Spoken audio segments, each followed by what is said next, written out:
नमस्कार साक्षी news network और आप सभी का स्वागत है। कोविड-19 वैश्विक महामारी संबंधी पाबंदियों में छूट के साथ ही 2 साल बाद देश में ईद का त्यौहार हर्षोल्लास के साथ मनाया गया। दिल्ली में ऐतिहासिक जामा मस्जिद और फतेहपुरी मस्जिद सहित अन्य मस्जिदों में ईद की नमाज अदा की गई। दिल्ली में भीषण गर्मी के मद्देनजर कई मस्जिदों ने मंगलवार को सुबह ईद की नमाज के समय में बदलाव भी किया। कई मस्जिदों में लोगों की बड़ी संख्या को देखते हुए 2 पालियों में नमाज अदा की गई। नमाज शांतिपूर्ण तरीके से अदा हो पाए, इसके लिए प्रमुख धार्मिक स्थलों और शहर के विभिन्न हिस्सों में सुरक्षा के कड़े बंदोबस्त किए गए हैं। नमाज के बाद लोगों ने एक दूसरे के गले मिलकर ईद की मुबारकबाद दी। आप सभी को ईद मुबारक, बरकत हो, देश में पूरे बरकत हो और शांति हो, अमल हो। सब लोग हाँ। आप चाहते हैं सब लोग मिलजुल के रहें जी। माशाल्लाह बहुत अच्छा लग रहा है। वैसे तो 2 साल के बाद मस्जिद खुली है, अल्हम्दुलिल्लाह सब भाईचारे से अपने नमाज पढ़ी है, सबने नमाज पढ़ के बहुत अच्छा लग रहा है 2 साल के बाद मस्जिद खुलने से। और बाकी जो आज देश के हालात चल रहे हैं उसके लिए ये कहना चाहेंगे कि सभी मिलकर आपस में राजनीति के चक्कर में ना आए। राजनीति है सब कुछ और कुछ भी नहीं है। ये बहुत ही खुशी की बात है कि कोविड से कुछ निजात तो नहीं कहूँगा, लेकिन थोड़ा सा रिलीफ मिला है, जिसकी वजह से 2 साल के बाद बल्कि तीसरे साल हम यहाँ नमाज पढ़ने आए हैं।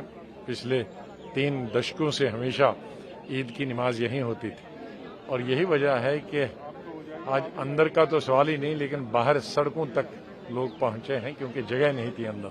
और आपस की ये जो नफरत की दीवारें हैं, ये दीवारें हमेशा के लिए टूट जाएं। कश्मीर की कश्मीरियत बहाल है, उसमें कोई फर्क नहीं आया है। वही लोग हैं, वही प्यार है, वही मोहब्बत है, वही सेकुलरिज्म है, वही सोशलिज्म है। अब इलेक्शन हो जाए और ताकत लोगों के हाथ में दी जाए तो मेरे ख्याल में सब कुछ ठीक हो जाएगा। हम आपको यह भी बता दें कि दिल्ली के जहांगीरपुरी इलाके के कुशल चौक पर हिंदुओं और मुसलमानों ने मिलकर ईद मनाई तथा शांति व सौहार्द का पैगाम दिया। उल्लेखनीय है कि जहांगीरपुरी हाल ही में हुई सांप्रदायिक हिंसा के कारण सुर्खियों में था।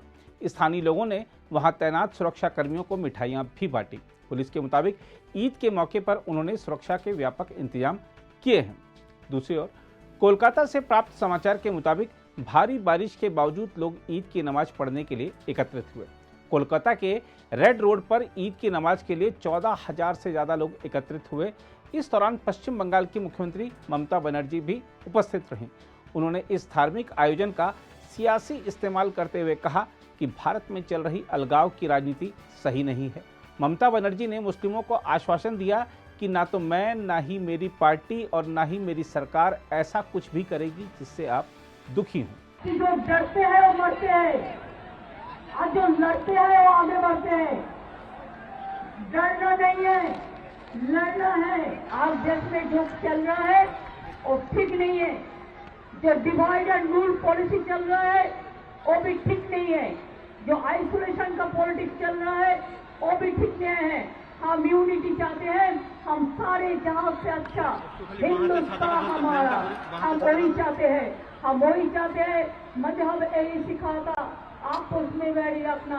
हम हिंदुस्तानी हो, हम हिंदुस्तानी हो, हम हिंदुस्तानी हो, लेकिन एक साथ में रहने का हक सबका है। आपका जो हक है हमारा भी वो हक है। आपका हक लेके आप अच्छा से जाइए, अच्छा से ईद मनाइए।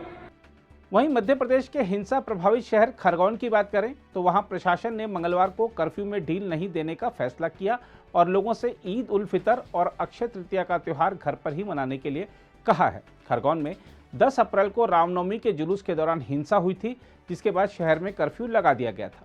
एक अधिकारी ने कहा कि खरगोन में सुरक्षा कड़ी कर दी गई है और शहर के सभी धार्मिक स्थल मंगलवार को बंद रहेंगे। उपमंडल दंडाधिकारी मिलिंद ढोके ने पत्रकारों से कहा कि शहर में शांति और कानून व्यवस्था सुनिश्चित करने के लिए मंगलवार को कर्फ्यू में कोई ढील नहीं दी जाएगी। उन्होंने बताया कि सभी समुदायों के लोग अपने घरों में त्यौहार मनाने के लिए सहमत हो गए हैं। वहीं कश्मीर में बारिश के बावजूद ईद उल फितर मनाने का उत्साह कम नहीं हुआ। लोग मस्जिदों, दरगाहों व ईदगाहों में नए कपड़े पहनकर पहुंचे और नमाज अदा की। घाटी में कई जगहों पर बारिश शुरू होने से पहले ही ईद की नमाज अदा की गई। हालांकि बड़ी संख्या में लोगों ने बारिश के बीच भी नमाज अदा की। कश्मीर में सबसे अधिक करीब 80,000 लोग हजरत बल दरगाह में एकत्रित हुए। बारिश के बीच मस्जिद परिसर के अंदर और उससे सटे खुले मैदान में उन्होंने नमाज अदा की। घाटी के सभी जिला मुख्यालयों और प्रमुख शहरों में ईद की नमाज सामूहिक तौर पर अदा की गई। जी, मेरा नाम फैसल है और आज मैंने नमाज की अदायगी जो है 2 साल बाद की है ईद की, क्योंकि दो साल लगातार पेंडेमिक चल रहा था कोविड का, तो इस बीच मैंने नमाज नहीं पढ़ी थी ईद की। लेकिन आज 2 साल बाद हमने जो नमाज़ें पढ़ी हैं तो काफ़ी ज़्यादा खुशी है इस वक्त, क्योंकि 2 साल बाद नमाज पढ़ना क्योंकि बहुत ही ज़्यादा इंपॉर्टेंट दिन था, ये ईद का रहता है, तो इस बीच नमाज की अदायगी ना होना काफ़ी ज़्यादा मायूसकुन रहता है। लेकिन आज जिस तरह से मैंने नमाज़ पढ़ी तो काफ़ी ज़्यादा खुश हूँ मैं इस वक्त। अगरचे बारिशें भी हो रही थी, इसके बीच भी नमाज के लिए गए थे और काफ़ी अच्छा एक्सपीरियंस रहा और काफ़ी ज़्यादा खुश हैं हम, क्योंकि 2 साल नमाज नहीं पढ़ी थी, आज नमाज पढ़ी है तो कहीं ना कहीं एक सुकून मिला है ईद की नमाज से, क्योंकि साल में एक बार नमाज आती है, तो इसलिए हमने आज ये पढ़ी और ज़रूरी भी है मेरे लिए पढ़ना, इसलिए मैं आज बहुत ज़्यादा खुश हूँ। और इस मौके पे मैं सब अहले वादी को जो है ईद की मुबारकबाद पेश करना है। ईद का ये एक हसीन पल होता है कि जो हमारे रिलेटिव से, क्लोज है, फ्रेंड्स है, उनके साथ फिज़िकली मुलाकात होती है, जो कि 2 साल से कहीं ना कहीं गुम था। तो आज मैंने जो है अपने सारे फ्रेंड्स के साथ बात भी की, उनको देखा, उनको गले लगाया और ईद की ग्रीटिंग्स भी दी, और बाकी जो हमारे रिलेटिव्स हैं उनके साथ भी मुलाकात रही। तो ये एक बहुत बड़ी बात है, जिस तरह से मैंने पहले कहा, ये एक हसीन पल रहता है ईद का, जिस दिन हम सारे रिलेटिव्स एक साथ बैठकर मिलते और खाते पीते और बातें करते, जो कि 2 साल में हमने नहीं किया था। तो आज जिस तरह से हमने किया तो काफ़ी अच्छा लगा और बहुत ही ज़्यादा खुश हैं हम। उधर ईद उल फितर के अवसर पर सीमा सुरक्षा बल और पाकिस्तानी रेंजर्स ने अटारी वाघा सीमा पर मिठाइयों और शुभकामनाओं का आदान प्रदान किया। गौरतलब है कि दोनों देशों के सुरक्षा बल दीपावली और ईद के अवसर पर मिठाइयों और शुभकामनाओं का आदान प्रदान करते हैं।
अगर आप भी लेना चाहते हैं देश दुनिया की तमाम जानकारी तो आज ही सब्सक्राइब करें हमारे चैनल को।